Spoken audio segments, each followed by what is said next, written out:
বাংলাদেশের বন্যার্তদের জন্য TNT consultancy আয়োজিত আজকের এই গানে গানে প্রোগ্রাম।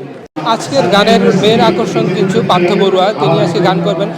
আজকের গান থেকে যত টাকা হবে সব কিন্তু বাংলাদেশের বন্যার্তদের জন্য দেওয়া হবে। খুব ভালো লাগতেছে, এটার বিশাল একটা উদ্যোগ। আসলে আমার আসার পথেই মনে পড়তেছিল যে যুগে যুগে আসলে শিল্পীরাই এই ধরনের যখন একটা ন্যাচারাল ক্যালামিটি হয়, শিল্পীরা আগে আসে এবং তারা এইগুলাতে লোক জড়ো করে বিভিন্নভাবে হটে। আমাদের 1971-এ জর্জ হ্যারিসন, এই ব্রিটিশ সিঙ্গার, অনেক টাকা তুলছিল এই আমাদের যখন যুদ্ধটা হয়েছিল। তা আজকে টিএনটি যে আয়োজনটা করেছে, এটা খুব একটা বিশাল, খুব সুন্দর একটা উদ্যোগ। আসলে আমরা চেষ্টা করছি, শুধু টিএনটি চেষ্টা করছে না, আমার সাথে লুতুর ভাইদের মতো বড় বড় গুণীজন আছেন যারা সর্বাত্মকভাবে আমাকে সহযোগিতা করছেন। আমরা চাচ্ছি যে এই প্রোগ্রাম থেকে অর্জিত সকল অর্থ মাননীয় প্রধান উপদেষ্টা ত্রাণ যাবে।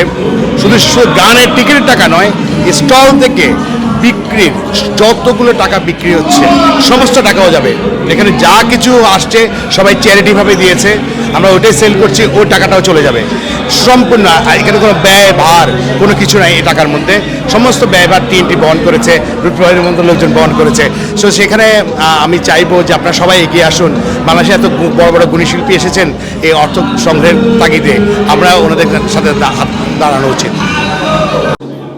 টিএনটির আয়োজনে আজকের যে বন্যার্তদের সাহায্যের জন্য যে প্রোগ্রাম, এই প্রোগ্রামের দুইটা ব্যাপার আছে। একটা হচ্ছে আমাদেরকে আনন্দ দিয়ে এবং আমাদের লাইফের পারপাসটাকে সার্ভ করার জন্য ওরা কিছু ফান্ড রেজ করতেছে।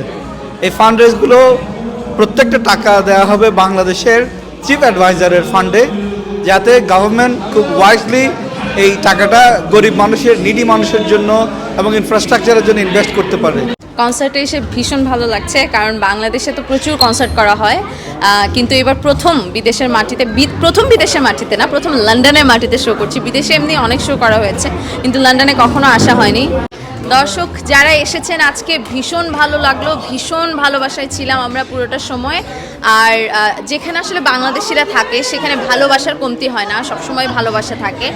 দর্শকদের উদ্দেশ্যে একটাই কথা, আপনারা সবসময় বাংলাদেশের সাথে থাকেন, সেটা বিশ্বের যে প্রান্তেই থাকেন না কেন। এই যে একটা কমিউনিটি, একটা ইউনিটি থাকে সবসময়, এটা যদি থাকে, we can overcome everything, that I believe. আমি কনসার্টে অনেকদিন পর আসলাম কোনো একটা বেঙ্গলি প্রোগ্রামে, অনেক ভালো লাগতেছে। সোলসের পারফরমেন্স দেখবে কিছুক্ষণের মধ্যে, আমারও ভালো লাগতেছে।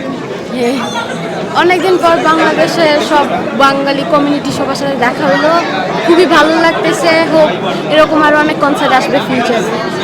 আসসালামু আলাইকুম। জি আলহামদুলিল্লাহ ভালো হচ্ছে।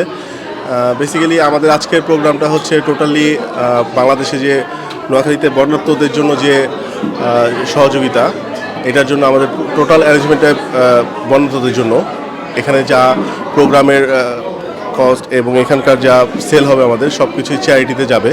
টোটাল অর্থটাই বাংলাদেশে যাবে এবং এটা আমাদের টিএনটি কনসালটেন্সির পক্ষ থেকে আমাদের এই প্রোগ্রামটা আয়োজন করা হয়েছে। জি, আপনারা সবাই দোয়া করবেন।